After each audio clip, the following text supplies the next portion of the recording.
கர்த்தருக்கு கொடான கொடி ஸ்தோத்திரம். இந்த நாளும் கர்த்தருடைய வார்த்தையை தியானிக்க கர்த்தர் தந்த நல்ல கிருபைக்காக ஸ்தோத்திரம். உங்கள் மத்தியில் கர்த்தருடைய வார்த்தை பேச ஆசைப்படுகிறேன். கர்த்தருடைய வார்த்தைக்கு கடந்து போகும். கர்த்தர் நல்லவர். ஹல்லேலூயா. இந்த தினத்தில் யோவான் 9வது அதிகாரத்தில் 4வது வார்த்தையை நான் ஒரு மையப்பொருளாக்கிட்டு பேச ஆரம்பிக்கிறேன். நான் வாசிக்கிறேன், கேளுங்க. கர்த்தருடைய நாமம் மையப்படுவதாக. பகற்காலமாக இருக்கும் மட்டும் நான் என்னை அனுப்பினருடைய கிரியைகளை செய்ய வேண்டும். இயேசு சொல்கிறாரு, பகல் காலம் இருக்கும் மட்டும் நான் என்னை அனுப்பினருடைய கிரியைகளை செய்ய வேண்டும். ஒருவனும் கிரிகை செய்யக்கூடாத ராக்காலம் வருகிறது. இந்த செய்தியை கிட்டத்தட்ட நான் கொடுத்து ஒரு 4-5 மாதம் ஆகிப்போச்சு.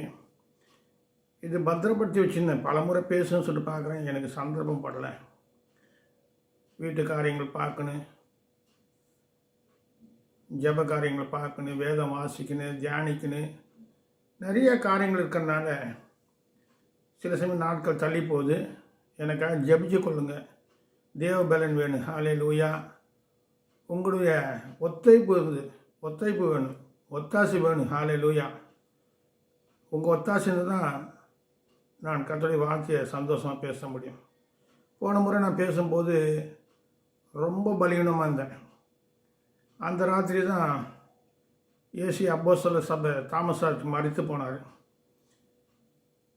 அந்த வீடியோ நீங்கள் பார்த்தாக்கா உத்தமனுக்கு கர்த்தர் துணை சொல்லிட்டு பேசியிருக்கேன். அதில் என் முகம் கூட சரியாக தெரியல, இந்த வீடியோ கூட சரியாக எடுக்க முடியல என்னால். அதனால் இந்த நாளில் கர்த்தருடைய நாமத்தில் இந்த செய்தியை கொடுக்க கர்த்தர் உதவி செய்ததுக்காக கர்த்தருக்கு கொடான கொடி ஸ்தோத்திரம். ஹல்லேலூயா. செய்தியின் கருப்பொருள் என்ன சொன்னாக்கா, ஒருவனும் கிரிகை செய்யக்கூடாத ராக்காலம் வருகிறது. ஒருவனும் கிரிகை செய்யக்கூடாத ராக்காலம் வருகிறது. ஹல்லேலூயா. அப்போ என்ன அர்த்தம் சொன்னால், இப்போவே கிரிகை செய்யணும்னு சொல்லாது. ராக்காலம் சொன்னாக்கா ஒரு பயங்கரமான காலம். ஏன்னாக்கா என்னை பின்பற்றுகிற ஒளியிலே நடக்கிறான்னு சொல்லி கர்த்தர் சொன்னார். நான் வெளிச்சமாக இருக்கேன்னு சொன்னார். தாவீது சொன்னான், இருளே இருந்தாலும் கர்த்தர் எனக்கு வெளிச்சமாக இருக்கார் சொன்னார். ஹல்லேலூயா. அவள் சேரக்கூடாத ஒளியில் வாசம் செய்கிறாருன்னு வசனம் சொல்லிட்டு. அதனால் கர்த்தருடைய வார்த்தை, பகற்காலம் இருக்க மட்டும் நான் என்னை அனுப்பியருடைய கிரியைகளை செய்ய வேண்டும். பகற்காலம். அதுக்கப்புறம் ஒருவனும் கிரிகை செய்யக்கூடாத ராக்காலம் வருகிறது. இதை தான் நான் ரொம்ப தியானம் பண்ணினேன். ஒருவனும் கிரிகை செய்யக்கூடாத ராக்காலம் வருகிறது சொன்னாக்கா, அப்போ என்ன அர்த்தம் சொன்னாக்கா, கடைசி காலத்தில் இருக்கோம். நன்மை செய்ய முடியாது, ஜபிக்க முடியாது, வேதவசனம் படிக்க முடியாது, சில சமயம் சர்ச்சுக்கும் போக முடியாது, சுவிசேஷம் சொல்ல முடியாது, சபையை நடத்த முடியாது. இப்படியாக அநேக காரியம் சொல்லினே போகலாம். நம்ம கூட கிரியை செய்ய முடியாது. ஒருவனும் சொன்னாங்க, யாருமே கிரியை செய்யக்கூடாத ஒரு ராக்காலம். இந்த ராக்காலம் சொல்கிறது பயங்கரமான ஒரு காலங்க. இந்த கடைசி காலங்களை பற்றி நிறையா தீமோத்திலெல்லாம் சொல்லப்பட்டு, தீமோத்தி 2-3 கடைசி காலம், மத்திய 24 கடைசி காலத்தை பற்றி ஆண்டவர் சொல்கிறாரு. பேதுரு கடைசி காலத்தை பற்றி இருக்குது. அதனால் இந்த ஒருவரும் கிரிகை செய்யக்கூடாத ராக்காலம் வருது. கிரிகை செய்ய அவனவன் கிரிகையின் பலன் என்னோடு வருகிறது கர்த்தர் சொல்லியிருக்காரு. அவனவனுடைய கிரிகைகள் பலன் என்னோடு வருகிறது. அப்போ இயேசுசாமி வரைச்ச நம்முடைய பலன்களை கிரிகை செய்ய பலன் அவரோடு வருகிறது அவர் சொல்கிறாரு. அப்போ நம்ம என்ன கிரிகை செய்திருக்கோம்னு சொல்லி நம்ம யோசிக்கணும் இல்லையா? பணத்தை சேர்க்குறோம், வீடு வாங்குகிறோம், கார் வாங்குகிறோம், பொலிட்டிக்கல் லீடர் கூட ஒரு கனெக்ஷன் வச்சுக்கிறோம், ஒரு பெரிய அதிகாரோட ஒரு கனெக்ஷன் வச்சுக்கிறோம். எல்லாம் மாறிட ராக்காலம் அவர்கள். ஒரு கிரியை செய்ய முடியாது, யாருமே நமக்கு உதவி செய்ய முடியாது. கர்த்தர் ஒருவர் தான் உதவி செய்வார். ஹல்லேலூயா. அதனால் ஒருவனும் கிரியை செய்யக்கூடாது ராக்காலம் வருகிறது சொல்கிறார். அப்போ கர்த்தருடைய வருகை சமீபமாக இருக்கிறது சொல்கிறோம் நம்ம. 2000 வருஷமாக இதை தான் சொல்லின்னு இருக்கோம். கர்த்தருடைய வருகை சமீபம் சமீபம் சொல்கிறேனே கண்டி அந்த கர்த்தருடைய வருகைக்கு முன்னே நம்ம என்ன செய்யணும் கிரிக்கை செய்யணும் சொல்லி நம்ம மறந்துடுறோம். அல்லேலூயா. அதனால் அதே யோவான் 4வது அதிகாரத்தில் அதே யோவான் 4வது அதிகாரத்தில் அந்த சமேரியா ஸ்திரியும் ஆண்டவரும் பேசின்னு இருக்காங்க. அங்கே சொல்கிறாரு 24வது வார்த்தை, தேவன் ஆவியாக இருக்கார், அவரை தொழுது கொள்கிறவர்கள் ஆவியோடும் உண்மையோடும் அவரை தொழுது கொள்ள வேண்டும். அப்போ கிரியை செய்யாத ராக்காலம் வருது சொன்னாக்கா தேவன் சொன்னதெல்லாம் அதுக்கு முன்ன செய்யுதுன்னு. அல்லேலூயா. அதுக்கப்புறம் செய்ய முடியாது. இப்போது லாசரும் ஐஸ்வர்யா பற்றி நம்ம படிக்கிறோம். ஐஸ்வர்யா அவன் என்ன தேவனை நினச்சி அவனுடைய பாடுகள் நிந்தைகள் இருந்தாலும் தேவனை அவன் நினச்சி அவன் தேவனை துதி செலுத்தினான். அது கிரிகை. ஐஸ்வர்யம் என்ன பண்ணான்? அந்த ஐஸ்வரத்தை வச்சு அந்த சந்தோஷம் மற்றவன் சந்தோஷம் பண்ணான். அது கிரிகை இல்லாத விசுவாசம். ஐஸ்வரத்தில் கிரிகை. அந்த ஐஸ்வர்யத்தை தேவனுக்காக செலவு செய்யறது ஒரு ஒரு ஒரு கிரிகை இருந்திருக்கும்.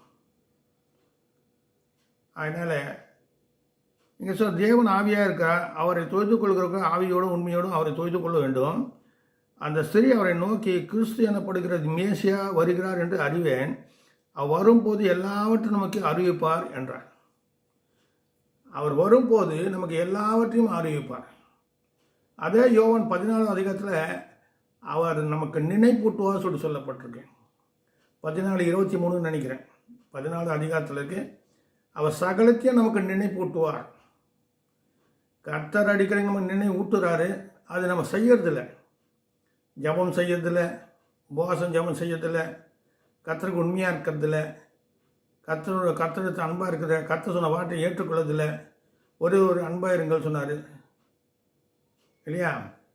அதை தான் நான் என்ன சொல்கிறேன்னு சொன்னாக்கா, கிரியை செய்யக்கூடாத ராகுலம் எதுக்கு வருது சொன்னாக்கா, 1 யோவான் 2:14-15 சொல்வது, உலகத்தையும் உலகத்தை உள்ளவர்களையும் அன்பு கூறாதிருங்கள், உலகத்தில் உள்ளவர்கள் அன்பு கூறாதிருங்கள், அப்படி ஒரு அன்பு கூறின அவனுக்கு பிதாவின் அன்பு இல்லை சொல்லிட்டார்.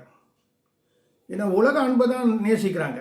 உலகத்தில் இருக்கிற பெரிய பெரிய ஆசாமிகளை போய் அவங்க தேடி கண்டுபிடிச்சி அவங்களோட ஐக்கியமாக இருக்காங்க. ஆனால் பவுல் சொல்கிறார், எங்களுடைய ஐக்கியமோ பிதாவோடும் இயேசுவோடும் இருக்கிறது சொல்கிறார். பவுல் என்ன சொல்ற, எங்களுடைய ஐக்கியம் பிதாவோடும் இயேசுவோடும் இருக்கிறது. உங்கள் ஐக்கியம் எங்கே இருக்குது? அப்போ இவர் சொல்கிறாரு, சொல்லிட்டு அந்த ஸ்திரீ அவர் வரும்போது எல்லாவற்றையும் நமக்கு அறிவிப்பார் என்றார். அந்த ஸ்திரீ சொல்கிறா, அவர் மேசியா வருவார், நமக்கு எல்லாத்தையும் அறிவிப்பார். வந்தாச்சு, மேசியா வந்தாச்சு, சொல்லியாச்சு, எல்லாம் போயாச்சு, மறுபடியும் வரப்போகிறாரு. ஆனால் இங்கே என்ன சொன்னாக்கா, வேத வார்த்தைகளே நம்ம தியானிக்கிறோம், பிரசங்கம் பண்ணுறோம், எல்லாம் செய்கிறோம். இப்போ நான் கூட பிரசங்கம் பண்ணுறேன். எனக்கு நான் ஹோன்னு இல்லை ஹான்னு இல்லை, கர்த்தருக்காக வந்தேன், ஒரு பைபிள் வாங்கினேன். அந்த பைபிளில் தான் இப்போ 40 வருஷம் உட்காந்துருக்கேன்.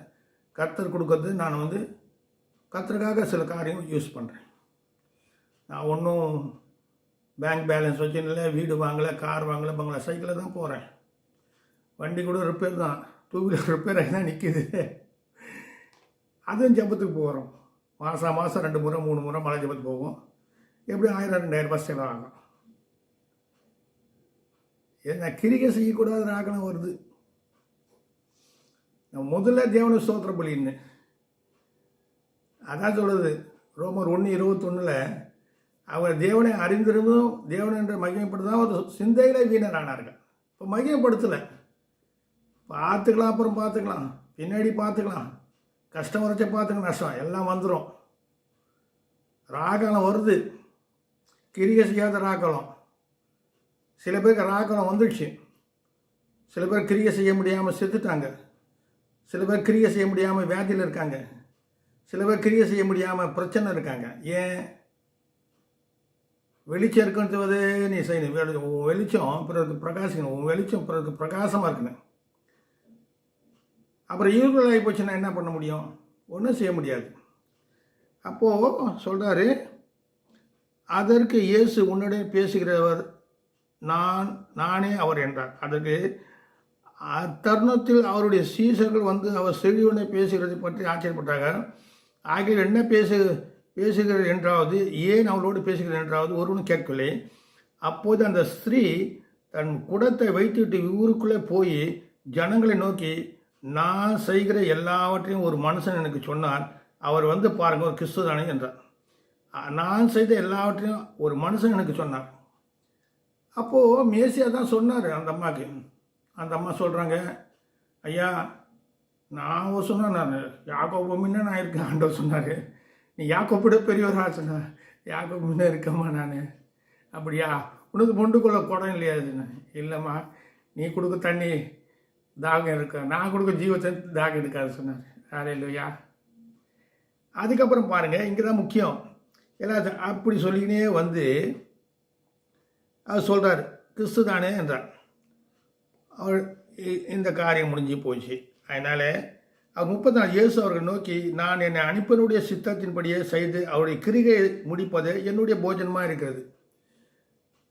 அப்போ பிதாவுடைய சித்தத்தை செய்வதான் என்னுடைய போஜனமாக இருக்குது. அந்த கிரிகை நான் செய்யணும்னு சொல்கிறேன். பிதா என்ன சொன்னாரோ அதை செய்யணும்.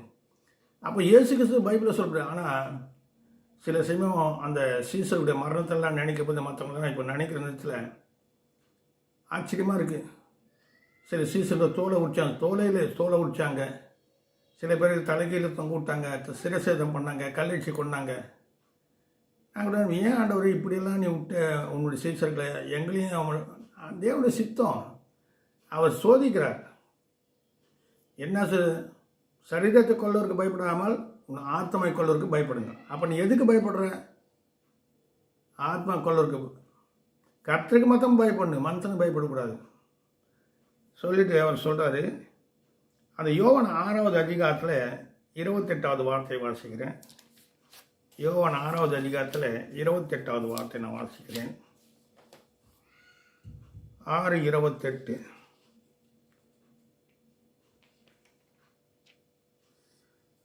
பாருங்க, ஸ்தோத்திரம். அப்போது அவர்கள் அவரை நோக்கி, தேவனற்ற கிரிகளை நடப்பிக்க நாங்கள் என்ன செய்ய வேண்டும் என்று கேட்டார்கள். சீசருங்க கேட்குறாங்க. நான் சுருக்கமாக பேசுகிறேன், நீங்கள் இந்த வார்த்தைகளை வச்சு பைபிளை தியானம் பண்ணுங்கள். நீங்கள் எனக்காக ஜெபித்துக்கொள்ளுங்க, என் குடும்பத்துக்காக ஜெபித்துக்கொள்ளுங்க, என் தேவைக்காக ஜெபித்துக்கொள்ளுங்க. ஜபம் முக்கியம். ஹாலே லூயா. உங்களுடைய ஒத்தாசையும் வேணும் எனக்கு. ஹாலே லூயா. உங்கள் ஜபம் வேணும். அப்போது அவர்கள் அவரை நோக்கிய சீசர்கள், தேவனுக்கு ஏற்ற கிரிகளை நடப்பிக்கும்படி நாங்கள் என்ன செய்ய வேண்டும் என்றார்கள். நீங்கள் என்ன செய்யணும் சொல்லுங்கள். தேவனுக்கு ஏற்ற கிரிகள் அங்கே சொல்கிறார். அப்போது அவர்கள் அவரை நோக்கி, தேவனுக்கேற்ற கிரிகளை நடப்பிக்கும்படி நாங்கள் என்ன செய்ய வேண்டும்னா, இயேசு அவர்கள் பிரித்தியமாக, அவர் அனுப்பினவரையும் நீங்கள் விசுவாசிப்பது தேவனற்ற கிரியாக இருக்கிறது. அப்போ அவர் அனுப்பினவரை விசுவாசிக்கிறது தேவனுடைய கிரியாக இருக்குது சொன்னார். யார் கிரியை? இயேசு கிறிஸ்து தான் நமக்காக கிரியை செய்கிறார். கிரியை இல்லாத விசுவாசம் செத்தது. நாவினாலும் அல்ல, வசனத்தினாலும் அல்ல, அன்பினால கிரியை செய்யணும். கிரியை சொல்கிறது ஒரு பசுத்தவனுக்கு வந்து உண்டு புசித்து நீ குளிர் காய்ந்தது சொன்னால் கிரியை கிடையாது. அவன் எதுக்காக உண்டு புசிக்கிறதுக்கு ஆகாரம் வைக்கணும், குளிர் காயத்துக்கு நெருப்பு கொடுக்கணும்னு சொன்னார். ஆனால் கிரிகள் இல்லாத விசுவாசம் தான் நிறையா இருக்குது இன்றைக்கி. கிரிகளை நெருக்கப்பட்டா கூட தேவன் நம்மளை ஒடுங்கி போதில்லை. 2 கொரிந்தியர் 4 இருக்குது. நம்மளை என்ன செய்யணும், யாரும் ஒன்றும் செய்ய முடியாது. நம்ம ஆத்மாக்குள்ள யாரால முடியாது. ஆனால் நம்ம கிரியை செய்யணும், தெரியுமா? தேவனுக்காக நன்மைகள் செய்யணும், அவருக்காக பெரிய காரியங்கள் செய்யணும், தான தர்மம் பண்ணு. இந்த சிறியோருக்கு எதை செய்தோ அது எனக்கே செய்திருக்க சொன்னார் கர்த்தர். இல்லையா? ஆமேன். எத்தனையோ பேர் பட்டினி பசியாக ஊழியக்காரங்க, நான் ஏற்கனவே சொல்லியிருக்கேன், அநேக ஊழியக்காரங்க வாட்ச்மேன் வேலை செய்கிறாங்க. அநேக ஊழியக்காரங்க வாடகை கொடுக்க முடியாமல், தங்களை போஷிக்க முடியாமல் இருக்காங்க. அதனால் சின்ன ஊழியக்காரங்க கொஞ்சம் கண் கொண்டு பாருங்கள். இந்த சிறியோருக்கு எதை செய்ய அது எனக்கே செய்து கர்த்தர் சொன்னார். ஏன் சிறியவங்களை செய்யக்கூடாது? அற்பமாக நினைக்கக்கூடாது இல்லையா? ஒருவர் நீங்கள் அற்பமாக எண்ணாதிருங்கள். அப்போது மத்திய 18வது அதிகாரத்தில் ஒருவரும் அற்பமாக எண்ணாதிருங்கள். லூக்கால சொல்கிறேன், உங்களால் அற்பமான காரியம் செய்ய முடியாது இருக்க, மற்றவங்கள நீ அற்பமாக நினைக்கிற? நீயே செய்யறது இல்லையா அற்பமான காரியம்? ஒருத்தவனை தேடின்னு வந்தால் ஒரு சின்ன காணிக்கை கொடுக்கல, அவனுக்கு சாப்பாடு போடுறதில்ல, அவனுக்கு நேசிக்கிறது அன்பாக பேசுறது இல்லையா, உங்ககிட்ட கிரிகை இல்லையா, அப்புறம் எப்படி உனக்கு கத்த கிரியை செய்வார்? சமாரியன் போல இருக்கணும்ல, அவன் கிரிகை செய்யணும்ல. நல்ல சமாரியன் என்ன பண்ணான்? பார்த்துட்டு ஓடி போட்டானா? அவன் நின்று எல்லாத்தையும் செய்தான், அதான் கிரிகை. ஒரு நாள் என்ன பண்ணார்? தான தர்மம் பண்ணார், ஆலயங்கள் கட்டி கொடுத்தாரு, கிரியை. தொபோரா எல்லாருக்கும் நல்லா செஞ்சாங்க. அவள் செத்தவனை போய் எல்லாம் சொன்னார், பாருங்கள் எல்லாம் சேர்ந்தாங்க இது சொன்ன பேதர் அவளை எழுப்பினார். அதனால் நாங்கள் என்ன செய்ய வேண்டும்பா சொல்லி கேட்குறாங்க. ஆனால் சர்ச்சில் சொல்கிறாங்க, எங்களுக்கு மாத்திரம் செய்யுங்க. சில பாஷை எங்களுக்கு மாத்திரம், நாங்கள் மாத்திரம் நல்லா இருக்கணும், மற்றவங்க பற்றி எங்களுக்கு கவலை இல்லைங்க. அப்படி சொல்கிறவங்களுக்கு வேத வசனம் இருக்குங்க. ஆமோஸ் 6:6 பாருங்க, யோசேப்புக்கு நேரிட்ட ஆபத்துக்கு ஒருவரும் கவலைப்படாத போனார்கள். யோசேப்புக்கு ஒரு ஆபத்து வந்தது, ஒன்றா அநேக ஆபத்துங்க. முதல்ல அவங்க அண்ணன் தம்பி கோயிலை போடுறாங்க, அவனை தூக்கி மீதியானில் விற்கிறாங்க, அங்கேருந்து கொண்டு வந்து எகிப்தில் விற்கிறாங்க.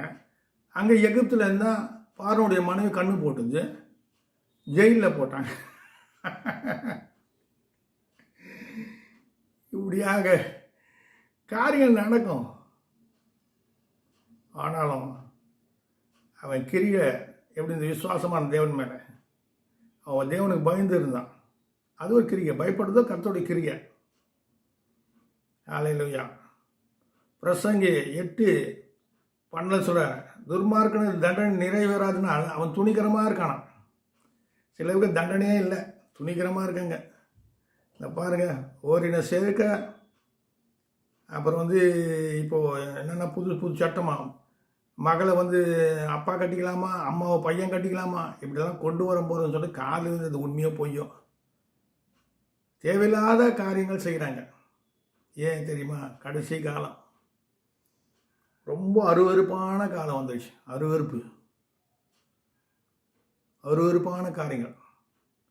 அதான் கிரியை செய்யக்கூடாத ஆகலம் வருகிறது சொல்கிறார். இப்போவே செய்யணும், நீங்கள் நன்மை செய்யணும், தேவனுக்கு தொய்து கொள்ளுங்க, உண்மையோடு ஆவியோடு தொய்து கொள்ளுங்க. தேவனுடைய கிரியைகளுக்கு என்ன செய்யணும்னு சொல்லி கேட்குறாங்க அவங்க. அப்போது அவரை நோக்கி, தேவனுக்கு ஏற்ற கிரிகள், தேவனுக்கு ஏற்ற கிரிகள் உங்ககிட்ட இருக்கா? தேவனுக்கு ஏற்ற கிரிகளை நடப்பிக்கும் நாங்கள் என்ன செய்ய வேண்டும்? நிறைய காரியம் பைபிள் சொல்லப்பட்டிருக்கு. வாரம் பிரசங்கம், நானும் தான் பிரசங்கம் பண்ணுறேன். பிரசங்கம் பண்ணுறேன்னா திருந்த மாட்டாங்க. அவங்களுக்கு கிரிகை செய்யணும், அன்பினால தான் மாற்ற முடியும். அவங்களுக்கு உண்ண உணவும் உடுக்க உடையும் இருக்க இருப்பிடம் அதெல்லாம் தேவன் கொடுக்கும்போது அவன் தேவன் நினைச்சுக்கான்.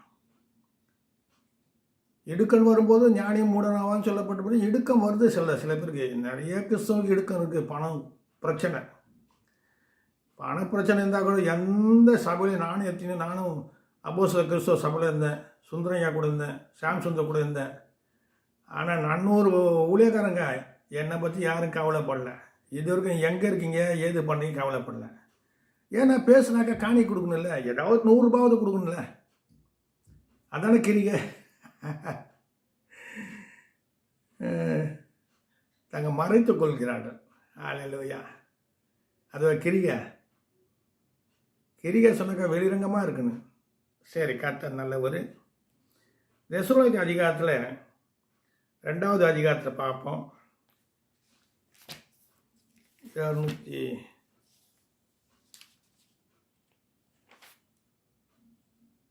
2 தெசலோனிக்கே 1 தெசலோனிக்கே 5வது அதிகாரம். 1 தெசலோனிக்கே 5வது அதிகாரத்தில் சில வார்த்தைகளை நாம் பார்ப்போம். இதில் 1 தெசலோனிக்கே 5வது அதிகாரத்தில் 1-3 வரைக்கும் போவாங்க. சகோதர, இவர்கள் நடக்கும் காலங்களையும் சமயங்கள் குறித்து உங்களுக்கு எழுத வேண்டியதில்லை சொல்கிறாரு. இப்போ அளவுக்கு மீறி ஏதுனா உங்களுக்கு புரியாது சொல்லிட்டு பவுல் எழுதிடுறாரு. உங்களுக்கு புரியாது சொல்லிட்டாரு. இங்கே சொல்கிறாரு, சகோதர, இவர்கள் நடக்கும் காலங்களையும் சமயங்களையும் குறித்து உங்களுக்கு எழுத வேண்டியதில்லை. இரவில் திருடன் வருகிற விதமாக கர்த்தருடைய நாள் வருகிறது என்று நீங்கள் நன்றாக அறிந்திருக்கிறீர்கள். சமாதானமும் சௌக்கியமும் உண்டென்று அவர்கள் சொல்லும் போது சில பேர் சமாதானமாக இருங்க, நீங்கள் கர்த்தர் உங்களுக்கு சமாதானம் கட்டிடுவார். கர்த்தர் உங்களுக்கு என்ன பண்ணுவார்? ஒன்று சௌக்கியம் கொடுப்பார். வார்த்தையால் எப்படி இருக்கு பாருங்க, இது கிரிகை இல்லைங்க. இது சமாதானமும் சௌக்கியமும் உண்டாகும் என்று அவங்க சொல்லும் போது சில பேர் அப்படி தான் சொல்லுவாங்க. உங்களுக்கு ஒரு நல்லது நடக்குங்க, நல்லது நடக்கும். எப்படி நடக்கும்? கர்த்தருக்கும் உனக்கும் இடைவெளி இருந்தால் எப்படி நடக்கும்? கர்த்தரோடு நீ இருந்தால் தானே கர்த்தர் உங்களுக்கு கிரியை செய்வார். சொல்லுங்க. சரி, சமாதானம் சௌக்கியம் உண்டு என்று அவங்க சொல்லும்போது கர்ப்பவதியானுக்கு வேதனை வருகிறது போல அழிவு சரியாக அவளுக்கு மேல் வரும். அவங்க தப்பி போவதில்லை. கர்ப்பவதிக்கு என்ன சொல்லப்பட்டு வேதனை வருகிறது போல, கர்ப்பவதிக்கு இந்த கடைசி காலத்தில் குழந்தை பிறந்து வேதனை வருமா? வேதனை வருவது போல அழிவு சடுதியாக வருமா? சில பேருக்கு அழிவு எப்படி வரும்? நல்லா இருப்பாங்க, நல்லா சாப்பிடுவான், நல்லா உடுத்துவான், நல்லா சுற்றுவான். ஆனால் படுத்தான ஒன்றா ஏந்துக்க மாட்டான். பணம் இன்னும் எல்லாம் இருக்கும். ஆனால் அவனுடைய எங்கே அவனுக்கு உயிர் போக போகுது, எப்போ போக போகுது, என்ன ஆக போகுது ஒன்றுமே தெரியாது யாருக்குமே. அது ஏற்கனவே சொல்லிட்டாரு, கர்ப்பவத்தின் வயிற்றில் எலும்பு உருவாகும் விதம் என்னதுன்னு அறியாத போது கர்த்தர் செய்த செயலை நீ அறிய மாட்டாய். பிரசங்க 11:5 சொல்லிட்டாரு. ஆமாம், கர்த்தர் என்ன செய்கிறாரு, என்ன செய்ய போகிறா சொல்லி யாருக்கிட்டையும் சொன்னார். ஆனால் சொல்கிறாரு, நான் தீர்க்கதரிசி சொல்லாமல் செய்ய மாட்டேன்னு சொன்னால் செய்வார். யாருக்கு? தீர்க்கதரிசி உண்மையை உத்தமோடு இருக்கிறதுன்னு சொல்லுவார். தப்பிக்கிறதுக்கு வழி காட்டுவார். அவ்வளோதான். லோத்து நீதிமானாக இருந்தான். அவன் நீதிமானாக இருந்தனால தான் அந்த தேவதூதருக்கு என்ன பண்ணாங்க, நீ இந்த சோதம் குமாரை விட்டு ஓடிடு சொன்னாங்க. அவன் நீதிமானா இல்லை சொல்லுவாங்களா? சரி, 25 யோபு 25 சிறிது பிறந்து ஒருவனும் நீதிமான் கிடையாது. அதே சாமின்னு சொல்கிறாரு, நீதிமான் ஒருவனும் கிடையாது, பாவம் செய்யாத நீதிமான் ஒன்றும் கிடையாது. ஆனால் இன்றைக்கி நடிக்கிறாங்க பாருங்க. நான் கூட ஜிப்பா போட்டு எடுத்துகிட்ட பயம், என்னை ரொம்ப பேர் கூப்பிடுவாங்க, ஜிப்பா போட்டுட்டு போனால் ஜெபம் பண்ணுங்க சொல்லுவாங்க. ஜெபம் பண்ணுறது காணிக்க பெருசு இல்லை, நம்ம மனசாட்சியில் உண்மையாக இருக்கணும். நெருக்கம் வந்தால் செத்துருமா? சாக மாட்டோம். நான் பசி வந்தால் செத்துருமா? ஹல்லேலூயா. கர்த்தர் நினச்சாதான் நம்ம உயிர் போகும். நீ என்னதான் தொங்க போட்டால் கூட நம்ம உயிர் போகாது. அவர் சித்தந்தபடி தான் நம்ம உயிர் போகும். ஹல்லேலூயா. அப்போது அவருக்கு தப்பி போவதில்லை சொல்லிட்டாரு.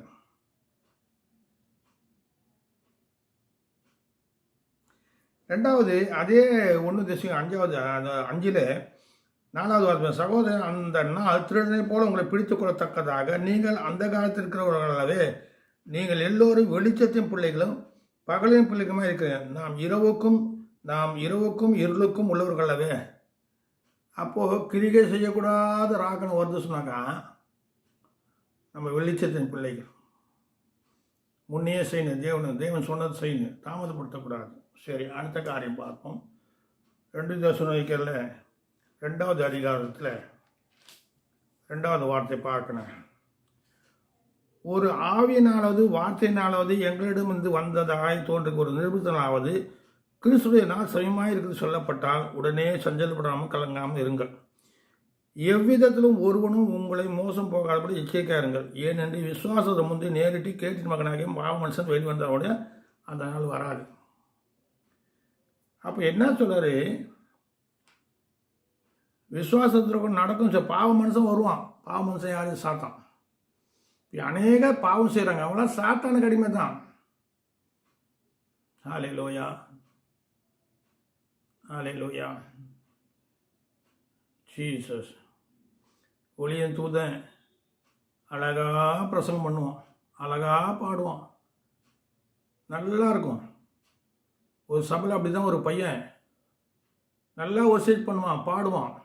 கேபி எடிசன் சபையில் நல்லா பாடுவான், நல்லா பிரசங்கம் பண்ணுவான். ஆனால் யார்கிட்ட பைக் கேட்பான், பைக் கொடுக்க சொன்னால் மந்திரம் பண்ணிவிடுவான், ஆக்சிடென்ட் ஆகிடும்.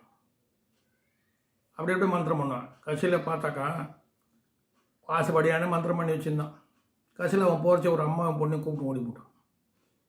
ஆனால் தேவன் செய்கிற கிரியை தான் நமக்கு உதவும். நம்ம தேவனுக்கு துதி செலுத்தினு தெரியும், உண்மை தெரியும். ஹல்லேலூயா. அதனால் தசமம் 2லேருந்து 8 வாசிப்போம்.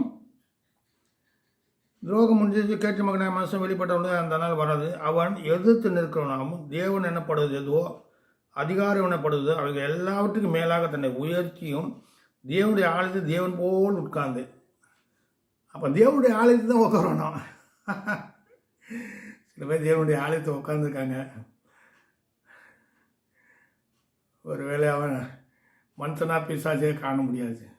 கரெக்டாக தான் நமக்கு கண்ணை திறக்கணும், உள்ளான கண்கள் திறக்கணும். பிள்ளையாம் சொன்னால் கண்களை திறந்த, கேஆர்சி கண்கள் திறந்த. அதுபோல் அந்த கண்கள் திறக்கும் போது தான் அந்த சொல்லப்பட்டது போல் அக்காலத்தை வெடிப்ப முடியும். அவன் தடை அங்கே என்ன சொல்லப்பட்டு தேவனுடைய ஆலயத்தை தேவன் போல் உட்கார்ந்து, என்ன சொல்லப்பட்டு தேவனுடைய ஆலயத்தை தேவன் போல் உட்கார்ந்தது. அப்போ எப்படி இருப்பான் பாருங்க அவன். ஆண்டவர் சொல்ல தேவனேத்த பிதாவியேத்த கிரியை நம்மகிட்ட இருக்கா பார்க்கணும். சரி, கரெக்டாக நல்லவர். தன்னை தேவன் என்று காண்பிக்கிறவன் இருப்பான். நான் உன்னிடத்தில் இருந்தபோது இவைகளை சொன்னது உங்களுக்கு ஞாபகம் இல்லையா? அவன் தன் காலத்தில் வெளிப்படும்படிக்கு இப்போது அவனை தடை செய்கிற இன்னதென்று அறிந்திருக்கிறீர்கள். அக்கிரமத்தின் ரகசியம் இப்போதே கிரிக்கை செய்கிறது. ஆனாலும் தடை செய்கிறவன் நடுவிலிருந்து நீக்கப்படும் முன்னே அது வெளிப்படாது. அப்போது அக்கிரமத்தின் ரகசியம் இப்போ அக்கிரமம் நடக்குது, பாவம் நடக்குது, மீறுதல் நடக்குது. சங்கீதம் 30 சொன்ன போல் எவனுடைய அக்கிரம பாவங்கள் மீறுதல் எல்லாம் மன்னிக்கப்பட்டு அவன் பாக்கியம்னு சொன்னார். தெரில. ஆனால் நம்ம நீதி கண்டிப்பாக அழுக்காக இருக்குது. நம்ம சொல்கிறோம், நான் பரிசுத்தவான, நான் பெரிய பாஸ்டர், நான் அப்படி இப்படி, நான் பிஷப்பு பட்டம் வாங்கிக்கிறேன், கர்த்தர் என்னோட இது எவ்வளோ பணத்தை கொடுத்த. பணம் எங்கே பிசாசி கொடுப்பான், உலகத்தை அதிபதி அவன் கொடுப்பான். உன்னை தள்ளத்துக்காக உன்னை பெருமையை கொண்டு வந்து தள்ளிடுவான். சரி, இருக்கட்டும். அப்போது இன்னும் அறிஞ்சிருக்கு, அக்கிரமத்தின் ரகசியம் இப்போதே கிரிக்கை செய்யுது.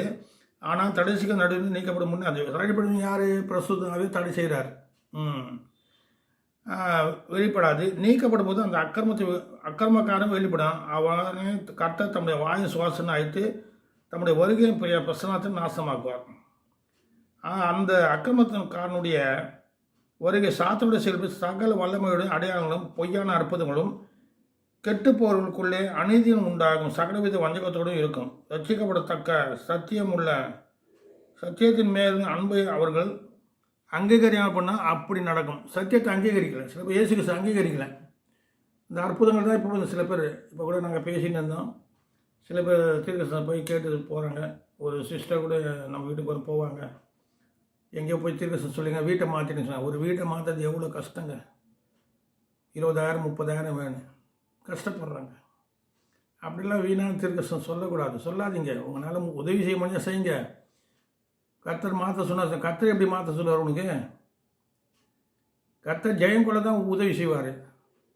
இப்படியெல்லாம் மாற்று, பட்டுக்கோ எழுந்துக்கோ அப்படின்னு சொல்ல மாட்டார். அதனால் கர்த்தர் நாம் மையப்படுவதாக. தீமோத்தி அதிகாரத்தில் பாருங்கள், தீமோத்தி 1வது அதிகாரத்தில் 3வது அதிகாரத்தில் 1:3 5லேருந்து 8 ஒரு சோதனம். சுரேஷகா 1 தீமோத்தி 3வது அதிகாரம் 5லேருந்து 8 வாசிக்கிறேன். ஒருவன் தன் சொந்த குடும்பத்தை நடத்த அறியாதிருந்தால் தேவனுடைய சபை எப்படி விசாரிப்பான்? அவன் இருமாப்படைந்து பிசாசு கடைந்த ஆக்கினையில் வியாதப்படிக்கு நூதன சின்னம் இருக்கக்கூடாது. அவன் நிந்தனையாலும் பிசாசின் கண்ணியிலும் வியாதப்படிக்கு புறம்பானவர்களால் நற்செய்தி பெற்றனாய் இருக்க வேண்டும். அதன்படியே உதவிக்காரனும் இரு நாக்குள்ளவர்களாயும் மதுபான பிரியர்களாகவும் ஈவான ஆதாயத்தை இச்சிக்கிறவர்களாகவும் இராமல் நல்லொழுக்கமுள்ளவர்களும் இருக்க வேண்டும். விசுவாச ரகத்தை சுத்த மனசாட்சியை காத்துக்கொள்ள வேண்டும், கொழுக்களாக இருக்க வேண்டும். அப்போது சுத்த மனசாட்சியில் காத்துக்கொள்ளணும்னு சொல்கிறார். சரி, கர்த்தர் நல்லவர். 1 தீமோத்தி 4வது அதிகாரத்தில் சில வார்த்தைகளை பார்ப்போம். ஹல்லேலூயா. 1 தீமோத்தி 4வது அதிகாரத்தில் 1லேருந்து 5 வாசிக்கிறேன். ஆகிலும் ஆவியான வெளிப்படையாக சொல்லும்படிக்கு பிற்காலங்களே மனசாட்சியை சூடுண்ட பொய்யருடைய மாயத்தினால் சிலர் வஞ்சிக்கிற ஆவிகளுக்கும் பிசாசின் உபதேசங்களுக்கும் செவி கொடுத்து விசுவாசத்தை விட்டு விலகி போவார்கள். இங்கே என்ன சொல்கிறாரு?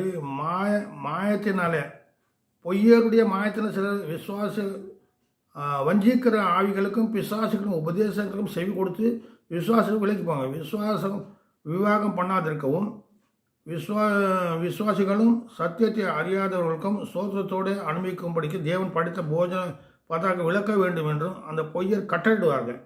தேவன் படித்தெல்லாம் நல்லதாக இருக்கிறது, சோத்திரத்தோடு ஏற்றுக்கொள்ள வேண்டுமானால் ஒன்றும் தள்ளப்பட்டவைகள் அது தேவசந்தாலும் ஜபத்தினாலும் பரிசுத்தமாக்கப்படும். ஒரு காரியம் தேவ வசந்தாலும் ஜபத்தினாலும் பரிசுத்தமாக்கப்படும் கர்த்தர் சொல்கிறார். ஹல்லேலூயா. அடுத்தது என்ன சொன்னாக்கா, தீமோத்தி 3வது அதிகாரத்தில் 2:3 2 வார்த்தை பார்த்து நான் கடந்து போவேன். மேலும் கடைசி நாட்கள் கொடிய காலங்கள் வரும் என்று அறிவாயாக. எப்படி எனில் மனுஷர்கள் தற்பிரியரும் பணப்பிரியரும் வீம்புக்காரமும் அகந்தை உள்ளவர்களுமாய் தூசிகளுமாய் தாய் தகப்பானருக்கு கீழ்ப்படியாதவர்களும் நன்றி அறியாதவர்களும் பரிசுமில்லாதவர்களையும் சுபாவ அன்பில்லாதவர்களையும் இணங்காதவர்களும் அவதூறு செய்வர்களாயும் இச்சை அடக்கம் இல்லாதவர்களையும் கொடுமை உள்ளவர்களாயும் நல்லொழுக்கத்தை பகைக்கிறவர்களாகவும் துரோகிகளும் துணிக்காரம் உள்ளவர்களாம் இருமாப்பாக இருப்பாங்க. மேலும் தேவ பிரியாமல் சுகபோக பிரியாதும் தேவபக்தியின் வேஷத்தை தரித்து கொண்டு பலனை மனதிற்களாகவும் இருப்பார்கள். இப்படிப்பட்டவர்கள் நீ விட்டு விலகு. அப்போது என்ன சொல்கிறாரு? இது பெரிய சப்ஜெக்டு. இந்த 5வது வார்த்தை 2 தீமோத்தி 3:5 தேவபக்தியின் வேஷத்தை தரித்து பலனை மறுதற்களாகவும் இருப்பார்கள். இப்படிப்பட்ட நீ விட்டு விலகு.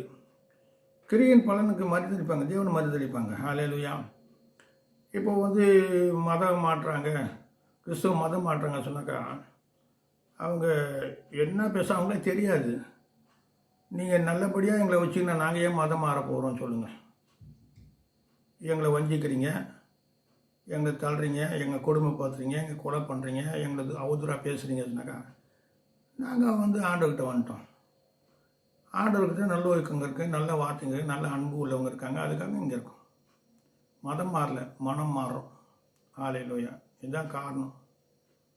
எந்த தேவனும் யாரும் அடி கொலை பண்ணு குத்து கொலை பண்ணு அப்படிலாம் எந்த ராமாயணத்திலும் கிடையாது, மகாபாரதத்திலும் கிடையாது, விநாயகர் புராணத்தில் கிடையாது, சிவன் புராணத்தில் கிடையாது, கந்த புராணத்தில் கிடையாது.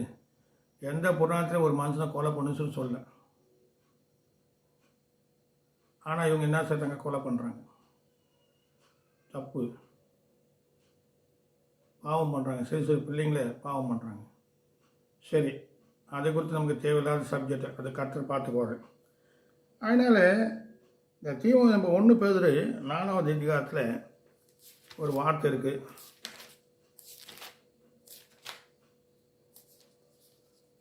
பேதுரு 4வது அதிகாரத்தில்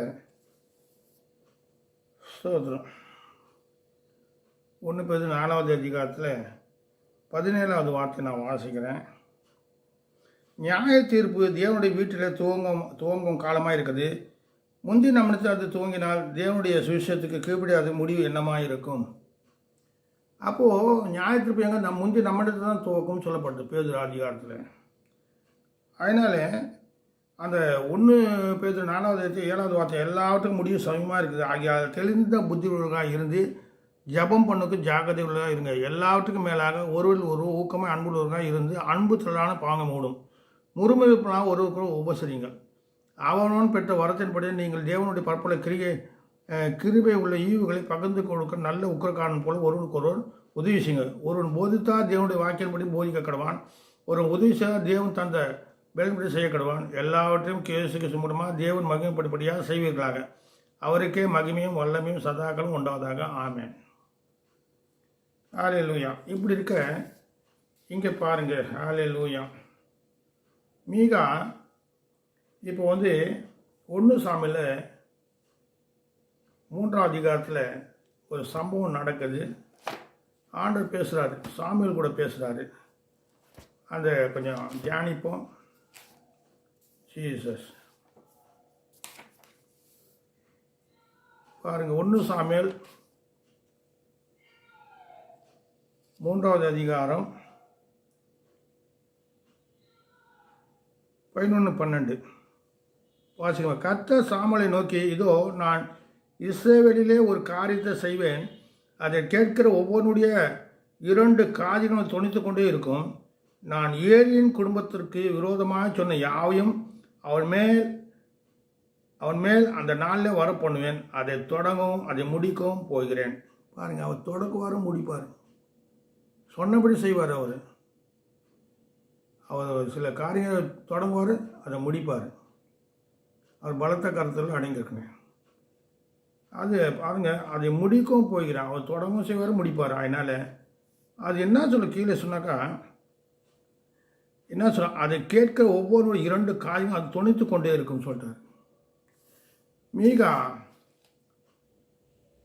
மீகா அதிகாரத்தில் ஒரு வார்த்தை பார்த்து நான் முடிக்க ஆசைப்படுகிறேன். 1080 பக்கம்.